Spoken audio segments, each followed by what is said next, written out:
welcome back to my channel. I've got a bit of a change of scenery for this video. We're actually in the kitchen instead of the mudroom where Grandma's kept. The reason for that is for this particular project I'm going to be using Jerome, and the only plug socket that's close enough to an area that I can actually sew in the mudroom is right next door to Grandma, and putting Jerome on top of Grandma just sounds so wrong on so many levels.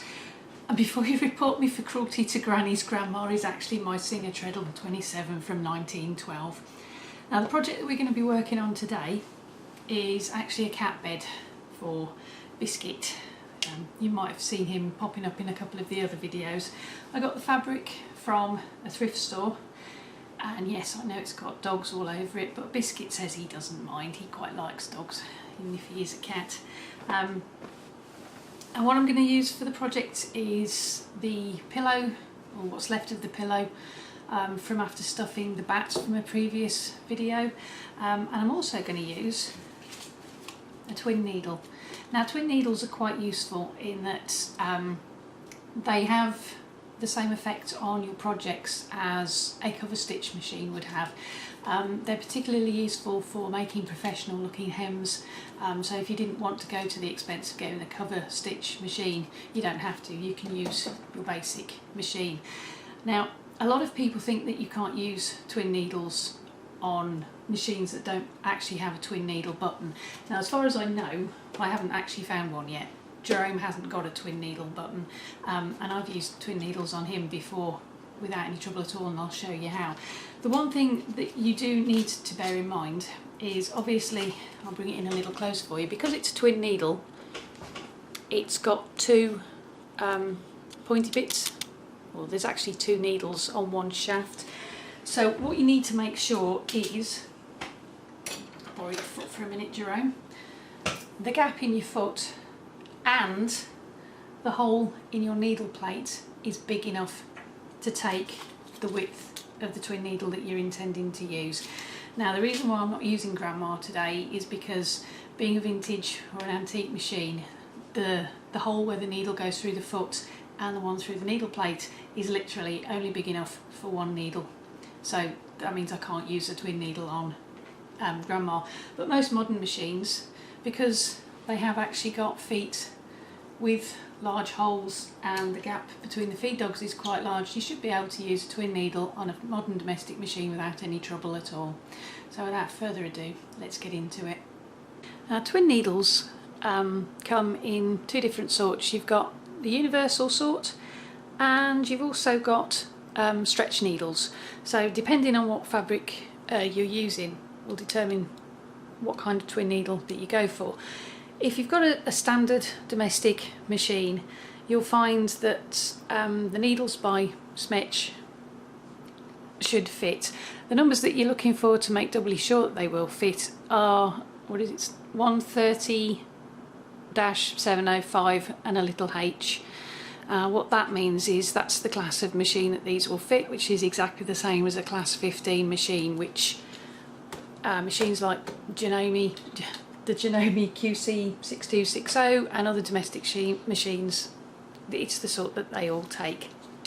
To fit the needle into the machine, I don't know if you can see that, but it looks exactly the same on the top as a standard needle, in that it's rounded on one side and it's got a flat bit at the back, and that just tells you which way to put it into the machine, so it's flat to the back.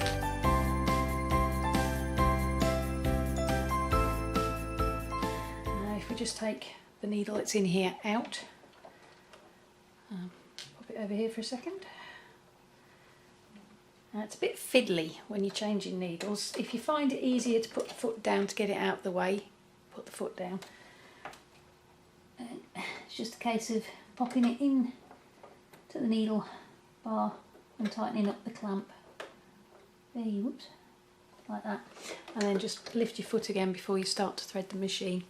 Now with the needle that you've just taken out, what I do to keep it safe is I'll put it back in the little plastic box, this thing. Now if it's a needle that you finish with, that you've used quite a few times and you want to make sure you can tell the difference between used needles and ones that you haven't used yet, I just write used on the packet, and then when the packet's full I just chuck the packet away.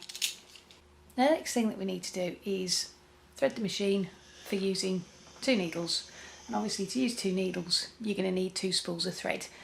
Now although Jerome here has got a place to put an extra spool of thread, I can't actually find my spare spool holder, so what I'm going to do is I'm going to wind 2 bobbins, one bobbin for underneath as usual and the other bobbin I'm going to use as a spare spool. So let's get on and do that.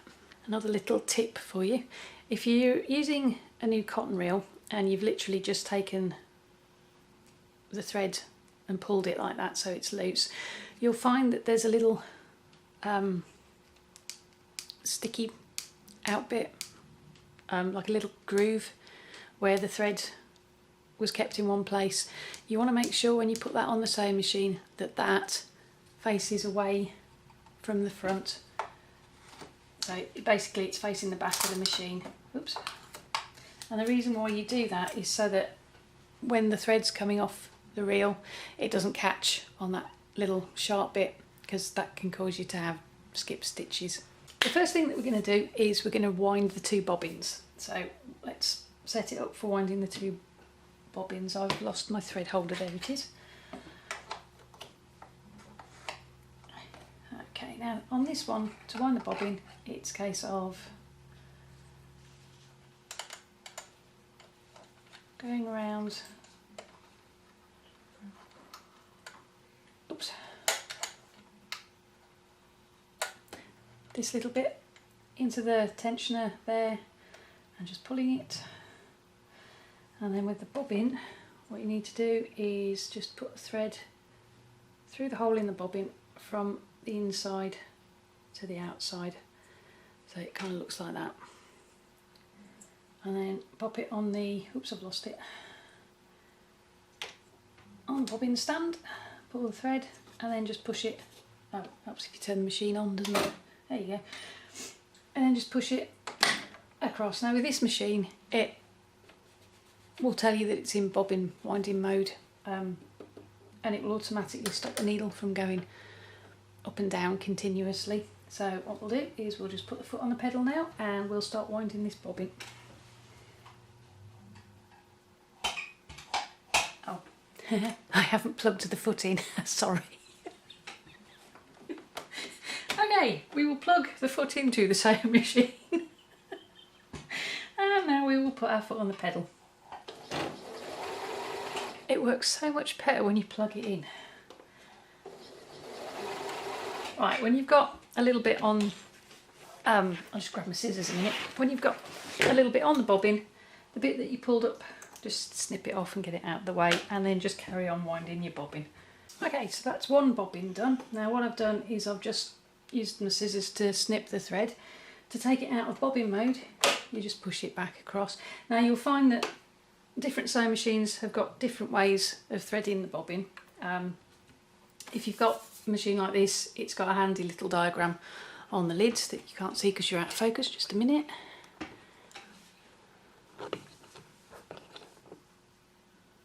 There you go. It's the bobbin's just there. If you haven't got one of those, check your manual, because you will find that you've got step-by-step instructions on how to wind bobbins in your manual. And now it's just a case of doing the second one and then we can get on to threading the machine. Okay, so that's the second bobbin done. So I'm just going to snip the thread and move the bobbin back to the sewing setting. Now I'm not actually going to remove that bobbin, I'm going to leave it there because that is going to be the second spool of thread. And now what we're going to do is we're going to thread the machine for use with a twin needle. So if we take it off the bobbin bit for a second, and what we're going to do is we're going to do both threads at the same time. I'll just grab both of them, make sure they're even.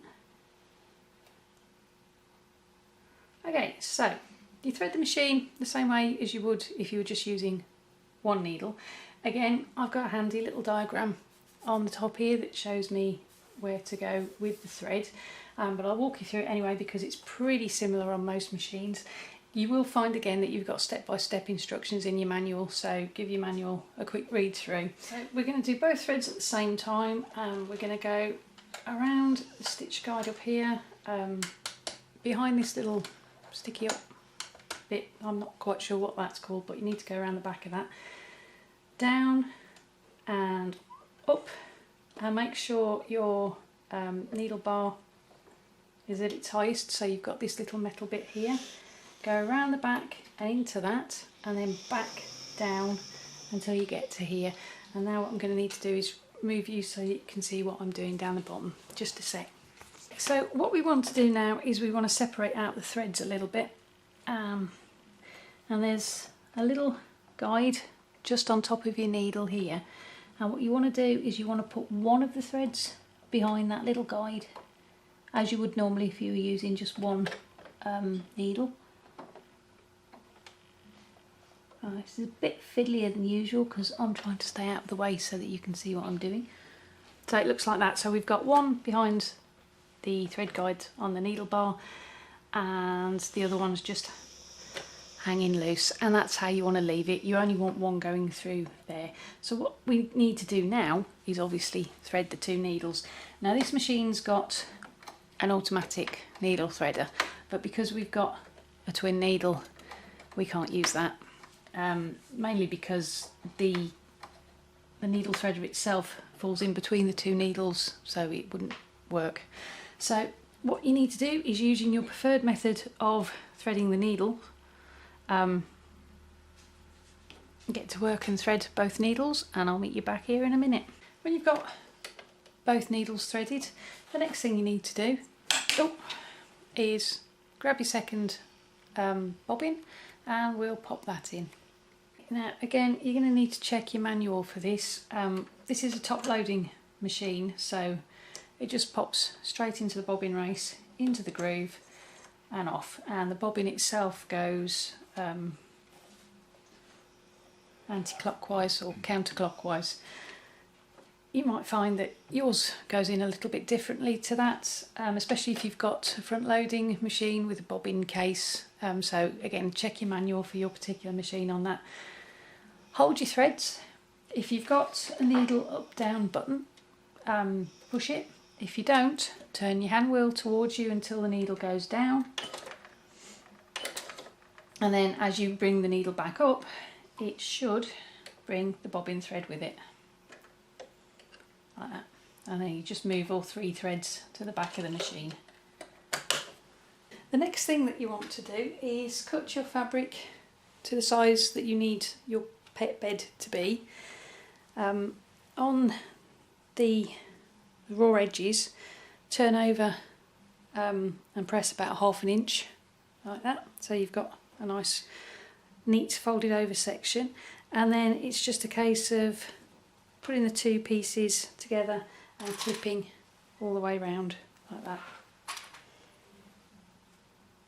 Now there's two ways of stitching a cushion like this. You can either turn the fabric so that it's right sides together, stitch it round, leave an opening, and then turn it the right way out, and then close the opening up with a ladder stitch. I've shown you how to do that in 2 of my other videos. The first one was sewing a seat pad, and the second one was when we did the back plushie sew along. I'll put a link to both of those in the description box so that you can see how to do it that way. What I'm doing with this one, and the whole point of the twin needle, is I'm actually going to put 2 lines of stitching around the entire seat pad. So what I'm doing is I'm stitching the filling inside the cover. Now when you use a sewing machine to do something like that, you will see the stitching. It will show up on the outside of the project, pretty much visible to everybody. Now when you use a twin needle, there's 2 things that you need to remember. The first one, always use a straight stitch with a twin needle, and the second one, always have the straight stitch on the topmost part of your project. So like if you're doing a hem, for instance, you'd have the 2 rows of straight stitch on the outside, and then on the inside, the key thing with the twin needle is it forms a zigzag, so that would be on the wrong side of your hem. So those are 2 things to bear in mind. So what I'm going to do now is I'm just going to, with a sewing machine, just stitch with the twin needle all the way around, and when I've done that I'll show you what it looks like.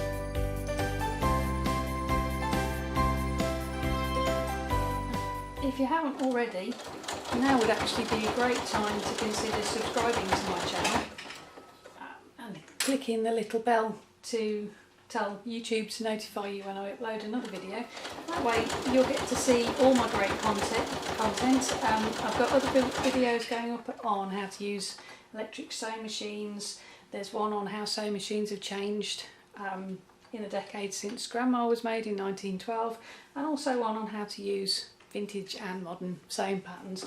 So it's well worth giving that little bell a ring and staying up to date with the videos as I upload them. Okay, and here's the finished article, and as you can see, Biskit the cat has already moved in, so I think it passes, doesn't it, eh? Lee, you like that, do you? I kind of think the dog's jealous now though, so I'll have to make another one. So there we have the 2 lines of stitching going all the way around, and on the other side, actually I don't know if you can see that, there's this slight zigzag effect as the bobbin catches the 2 top threads. And as I said before, doing it this way means that you'll see the stitching, it acts the same as top stitching would. If you want an invisible finish, what you'd need to do is stitch that with a hand stitch. I hope you enjoyed today's video. If you did, give that like button a high 5, and maybe consider subscribing to my channel for more videos and how-to tutorials. If you've used a twin needle yourself, let me know in the comments. Which method of making seat pads or cushions do you prefer? Do you prefer sewing up the opening by hand, or do you like using the machine for that? Wherever you're sewing, whatever you're sewing with, embrace your creativity and have fun. Thanks ever so much for watching. I'll see you next time. Bye for now.